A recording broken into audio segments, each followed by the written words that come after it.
Hi friends, இன்றைக்கி நம்ம வீடியோவில் என்ன பண்ண போகிறோன்னு பார்த்தீங்கன்னா, இது வந்து ரொம்பவே முக்கியமான வீடியோ அப்படின்னு கூட நம்ம சொல்லலாங்க. ஆமாங்க, எங்கள் ஊரில் வந்து கும்பேசம் வந்து வரப்போகுது. இந்த கோயில் பார்த்திங்கன்னா விநாயகர் கோயில் தான். ஆனால் இந்த கோயில் வந்து கட்டி முடிக்கவே கிட்டத்தட்ட 16 வருஷம் ஆச்சு.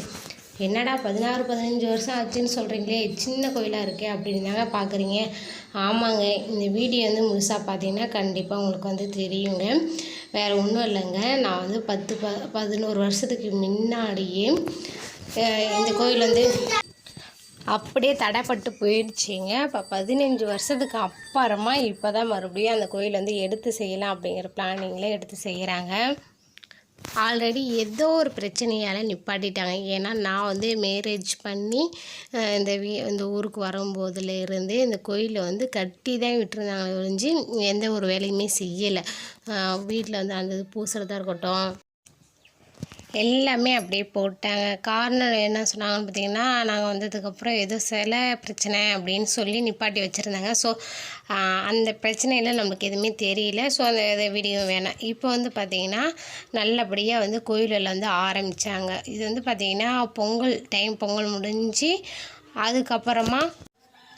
அதுக்கப்புறமா வந்து ஊர் மக்கள்லாம் சேர்ந்து பேசி, ஓகே இது ஏன் இப்படி இருக்குது, இது வந்து நம்ம எடுத்து செய்யலாம் அப்படிங்கிற மாதிரி வந்து முடிவு பண்ணாங்க. இது முடிவு பண்ணிவிட்டு ஓகே நம்ம அதாவது நம்ம ஊர் சனமாக உட்காந்து பேசலாம் அப்படின்னு பேசினாங்க. இது வந்து ஃபஸ்ட்டு வந்து பட்ஜெட் போட்டாங்க, எவ்வளோ கட்டலாம், எப்படி வரும், வீட்டுக்கு எவ்வளோ வரி சேர்க்கணும் அப்படிங்கிற மாதிரி தான் ஃபஸ்ட்டு வந்து சேர்த்தாங்க. இதில் பார்த்திங்கன்னா எங்கள் ஊர் வந்து பெரங்கியம், ஓகேங்களா, கடலூர் டிஸ்ட்ரிக் வந்து பெரங்கியங்கிறதுக்கு சின்ன கிராமம் தாங்க. நாங்கள் இருக்க சைடு வந்து பெரங்கிங்கிறது ஊருக்குள்ளே இருக்குது. நாங்கள் முன்னாடி மெயின்லேயே இருக்கோம். இங்கே பார்த்திங்கன்னா ஒரு 25 வீடு மட்டும்தான் இருக்குது, மற்றபடிலாம் இல்லை.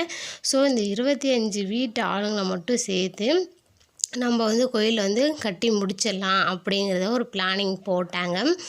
வீட்டுக்கு வீடு வரி நம்ம போடணும் அப்படிங்கிறது முடிவு பண்ணாங்க. ஃபஸ்ட்டு வந்து ஒரு 3 லட்சத்துக்கு வந்து பட்ஜெட் போட்டு ஒரு வீட்டுக்கு வந்து 12,000 அப்படிங்கிற மாதிரி வரி வந்து சேர்க்க ஆரம்பித்தாங்க. ஓகே, நம்ம வீட்டு பக்கத்தில் கோயில் இருந்தால் நல்லா தானே, நம்மளும் சாமி வந்து கும்பிட்டு போக இருக்க ரொம்ப ரொம்ப நல்லது அப்படிங்கிறனால ஓகேன்ட்டு எல்லாமே பேசி முடிவு பண்ணிவிட்டு வீட்டுக்கு 12,000 வரி போட்டாங்க. ரெண்டாவதாக பார்த்திங்கன்னா நன்கொடை புக்கு வந்து அடிப்பாங்க இல்லைங்களா கோயிலுக்குன்னு. அந்தமாரி கோயிலுக்குன்னு புக்கு அடித்து ஒவ்வொரு வீட்லேயும் ஒரு 2 3 அந்தமாரி புக்கு கொடுத்து அவங்க ரிலேஷனில் வந்து கொஞ்சம் வசூலிச்சுவாங்க அப்படிங்கிற மாதிரி சொல்லி. ஏன்னா 3 லட்சத்தில் எல்லாத்தையும் நம்மளாலையும் முடிச்சிட முடியாது இல்லைங்களா. கோயிலுக்கு வந்து நிறைய செலவுகள் இருக்குது. இப்போ எல்லாமே மெட்டீரியல் நிறைய ரேட் அதிகமாகிடுச்சு. ஸோ அதனால் வந்து அங்கேயும் இங்கேயும் வசூல் பண்ணி சில பேர் வந்து நன்கொடை மாதிரி இந்த கோயிலுக்கு வந்து இந்த டைல்ஸ் வாங்கி வைக்கிறதா இருக்கட்டும், லைட்டாக இருக்கட்டும், அவங்களால என்னென்ன முடிஞ்சுதோ அந்த மாதிரி நன்கொடை வந்து பொருளாகவும் கொடுத்தாங்க, நிறைய பேர் காசாகவும் கொடுத்தாங்க. இதை வச்சு வந்து கொஞ்சம் அளவுக்கு நம்ம கோயிலை வந்து கட்டி முடிச்சிருக்கோம். இப்போ வந்து கும்பேசம் வந்து இந்த மாதத்தில் வந்து 16ஆம் தேதி 16/9/2024 அந்த டேட்டில் தான் கும்பேசம் வச்சுருக்காங்க. இதுக்காக நம்ம சிலை தாங்க நம்ம எடுக்கணும். ஆல்ரெடி வந்து 10 வருஷத்துக்கு முன்னாடியே விநாயகர் சிலை வந்து எடுத்துகிட்டு வந்துட்டாங்க. ஸோ அந்த சிலையில் தான் ஏதோ பிரச்சனைன்னு சொன்னாங்க. ஸோ அது வேண்டாம். இப்போ அடுத்தா பார்த்திங்கன்னா அம்மன் சிலையும் எடுத்துகிட்டு வந்தாங்க. அம்மன் சிலை பார்க்கவே ரொம்ப ரொம்ப சூப்பராக இருந்ததுங்க. அம்மன் சிலையும் நாகக்கனி சிலை இந்த சிலை எல்லாமே சென்னையில் போய் எடுத்துகிட்டு வந்துட்டாங்க. எடுத்துகிட்டு வந்து நாளே வந்து சாமிக்கு செய்யக்கூடிய எல்லா பூஜையும் பண்ணிவிட்டு இது மறுநாள் வந்து என்ன பண்ணுறாங்கன்னு பார்த்தீங்கன்னா, இந்த சிலை எல்லாமே தண்ணியில் போடணும் அப்படின்னு சொல்லனால தண்ணியில் போடுறதுக்கான ஏற்பாடு தான் பண்ணிகிட்டு இருக்காங்க. இதில் வந்து சாமிக்கு வந்து நாளே பார்த்திங்கன்னா கோமியம் பால் அபிஷேகம்லாம் பண்ணாங்க. அபிஷேகம் பண்ணிவிட்டு எல்லோரும் சாமி கும்பிட்ட பிறகு சாமியெல்லாம் மூடி வச்சுருந்தாங்க.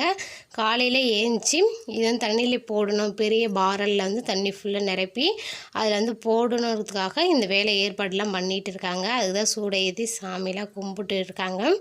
கடைசியில் தண்ணியில் போட்டு ஒரு வாரத்துக்கு அப்புறமா நவதானியெல்லாம் போட்டு சாமி வந்து எடுத்து வைக்கணும் அப்படின்னு சொன்னாங்க. ஓகேங்களா, இது எல்லாமே எனக்கு வந்து புதுசாகவே இருந்தது. நான் ஃபஸ்ட் டைம் இப்படி தான் பார்க்குறேன். நீங்களாம் பார்த்துருந்தீங்கன்னா கமெண்ட் பண்ணுங்கள்.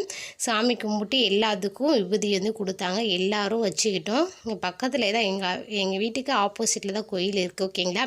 ஸோ அந்த வீடியோ எதுக்காக நான் போடுறேன் அப்படின்னு பார்த்தீங்கன்னா, இன்னும் கும்பேசர் செலவு வந்து நிறைய எக்கச்சக்கமான செலவுகள் இருக்குது.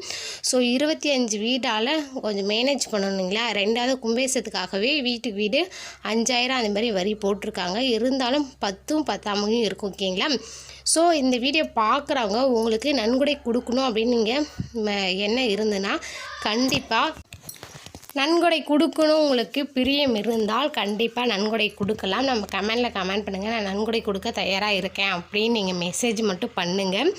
நான் வந்து ரிப்ளை வந்து நம்பருக்கு பண்ணுறேன். ஏன் இந்த வீடியோ இப்படி சொல்கிறேன்னு தெளிவானா, நிறைய பேர் சொல்லுவாங்க இந்த வீடியோ போட்டுட்டு அந்த காசு வாங்கி நம்ம செலவு பண்ணிக்குவோம் அப்படின்னு சொல்லுவாங்க. ஸோ அந்தமாரி கண்டிப்பாக நான் பண்ண மாட்டேன். இது வந்து ஒரு கோயிலுக்காக தான் நான் வசூல் பண்ணி கொடுக்குறேன். ஆல்ரெடி நாங்கள் எங்கள் வீட்டில் வந்து சார்பாக ஒரு 20,000 வசூல் பண்ணி கொடுத்தோம். ஸோ இனிமேல் உங்களால் முடிஞ்ச ஒரு 100 ரூபா இருக்கட்டும், ஒரு 50 ரூபா இருக்கட்டும், ஒரு 200 ரூபா இருக்கட்டும், உங்களால் எவ்வளோ முடியுமோ அந்த நன்கொடையை வந்து நீங்கள் வந்து அனுப்பிச்சுடலாம். உங்கள் பேருக்காகவே சாமியை வந்து கும்பிடலாம். ஓகேங்களா. இப்போ வந்து தண்ணியில் போடக்கூடிய விசேஷம் தாங்க, தண்ணியில் போடுவோம். ஸோ நம்ம வந்து நீங்கள் நன்கொடை கொடுக்கணும் அப்படின்னு நினச்சிங்கன்னா கண்டிப்பாக வீடியோவுக்கு முன்னாடியே நான் நன்கொடையை வந்து நம்பர் வந்து கொடுத்துட்றேன். கண்டிப்பாக நீங்கள் பாருங்கள். அந்த நம்பருக்கு வந்து நீங்கள் வந்து ஃபோன்பேயில் நீங்கள் அனுப்பிச்சுட்டிங்கனாவே போதுமானது. ஓகேங்களா. இது கண்டிப்பாக நான் யாரோடைய காசையும் வாங்கி நான் வந்து செலவு பண்ணணும் அப்படின்னு எண்ணத்தில் கிடையாது. இது முழுக்க சாமிக்காக செய்யக்கூடிய ஒரு விஷயம்தான். ஓகேங்களா. நம்பிக்கை இருந்தால் கண்டிப்பாக நீங்கள் நன்கொடை கொடுக்கலாம். நம்மளுக்கு நம்பிக்கை இல்லை அப்படின்னு நினச்சிங்கன்னா எனக்கு தேவையே இல்லை. ஓகேங்களா. யாரையும் ஏமாற்றி அந்த வரக்கூடிய பணத்தில் வந்து நம்ம உயிர் வாழணும் அப்படிங்கிற எண்ணமே எனக்கு கிடையாதுங்க. இது வந்து சாமிக்காக செய்யக்கூடியது தான். இது வந்து சிலை பார்த்திங்கன்னா தூக்க முடியாமல் தூக்கிட்டு இருக்காங்க. இங்கே வந்து எல்லா ஜென்ஸும் இல்லை, அவளுக்கே எல்லாம் அவங்க ஊருக்கு போயிட்டாங்க. அதனால் ஒரு 3-4 பேரை வச்சு மட்டும் பொறுமையாக இந்த சிலை எவ்வளோ அழகாக இறக்குறாங்கன்னு பாருங்களேன். அம்மன் சிலை பார்க்கவே ரொம்ப சூப்பராக இருக்குது. ஸோ இப்போ வந்து பார்த்திங்கன்னா எங்களால் ஒரு 20-25 வீடு மட்டும் கலெக்ட் பண்ணி அந்த காசில் வந்து கோயிலெலாம் கட்டியிருக்கோம். ஸோ இனிமேலும் கட்டணும், இன்னும் அடுத்தடுத்த கோயிலில் கட்டணும் ஆசைகள் நிறைய இருந்தாலும் அதுக்கு வந்து பணம் பற்றாக்குறையாக இருக்குது. ஒவ்வொன்றா ஏதாச்சும் ஒன்று நாங்கள் செஞ்சுட்டே இருப்போம். இப்போ வந்து பார்த்திங்கன்னா விநாயகர் கோயில் தான் நாங்கள் கட்டி முடிச்சிருக்கோம். இதில் வந்து பெயிண்டிங் வேலை இப்போ நடந்துகிட்டு இருக்குது. பெயிண்டிங்க்கு ஒரு அமௌண்ட் வந்துடும் இல்லைங்களா. பெயிண்டிங் வாங்கி கொடுக்கறதுக்கு அதுக்குன்னு ஒருத்தவங்க நன்கொடையே பண்ணுறான்ட்டு அவங்களும் வந்து பெயிண்டிங் வாங்கி கொடுக்குறாங்க. ஸோ இந்தமாரி ஒரு சில பேர் அவங்களால முடிஞ்ச பொருட்கள் வாங்கி கொடுக்குறதா இருக்கட்டும், நன்கொடையை கொடுக்குறதா இருக்கட்டும், அவங்க என்ன முடியுதோ அது எல்லாம் வாங்கி தராங்க. ஸோ உங்களாலேயும் முடிஞ்ச ஹெல்ப்பை நீங்கள் பண்ணலாம். இப்போ பார்த்தீங்கன்னா அம்மன் சாமியை வந்து தண்ணியில் இறக்கிட்டாங்க. அந்த பாரல் வந்து பத்தலை. ஃபுல்லாக பார்த்திங்கன்னா எந்த அளவுக்கு இருக்குதுன்னு பார்த்திங்கன்னா தலை வந்து பாறையில் பத்தில் ஃபுல்லாக தண்ணியில் இருக்கணும் அப்படின்னு சொன்னாங்க. இதில் வந்து பார்த்திங்கன்னா சரி ஓகே தண்ணியெல்லாம் அப்படியே தெளித்து விட்டுக்கலாம், வேறு வழி இல்லை, வேறு ஒரு பாத்திரமும் இல்லை மாற்றி போட. ஸோ இப்படியே நம்ம போட்டுக்கலாம் அப்படிங்கிற மாதிரி விட்டுட்டாங்க. நெக்ஸ்ட்டாக பார்த்திங்கன்னா விநாயகர் சிலை வந்து நிறைய இது கொஞ்சம் பாசம் பிடிச்ச மாதிரி இருக்கும். முடிஞ்ச அளவுக்கு அது வந்து நல்லா தேய்ன்னு தேய்ச்சி அதுவும் தண்ணியில் வந்து சேர்க்குறாங்க.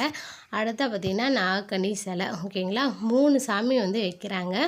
ஒவ்வொன்று ஏன்னா நாகக்கன்னி வந்து அங்கே நிறைய இருக்குது. பாம்புகள் இது வந்து நிறைய இருக்குது. எங்கள் வீட்டு முன்னாடியே பாம்புலாம் போகும், நிறைய நாங்கள் பார்த்துருக்கோம். ஸோ அதுவும் நம்ம சிலையாக வச்சிடலாம் அப்படிங்கிற முடிவு பண்ணிட்டு அந்த சிலையும் வைக்கிறாங்க. பாரலில் பார்த்திங்கன்னா விநாயகர் சிலையும் போட்டு அதில் சைடில் வந்து நாகக்கன்னி சிலைலாம் போட்டாங்க. ஸோ இந்த வீடியோ உங்களுக்கு பிடிச்சிருக்கும்னு நினைக்கிறேன். கண்டிப்பாக நம்ம வீடியோவை பார்த்துட்டு நீங்கள் வந்து உங்களால் முடிஞ்ச நன்கொடையை கொடுங்க.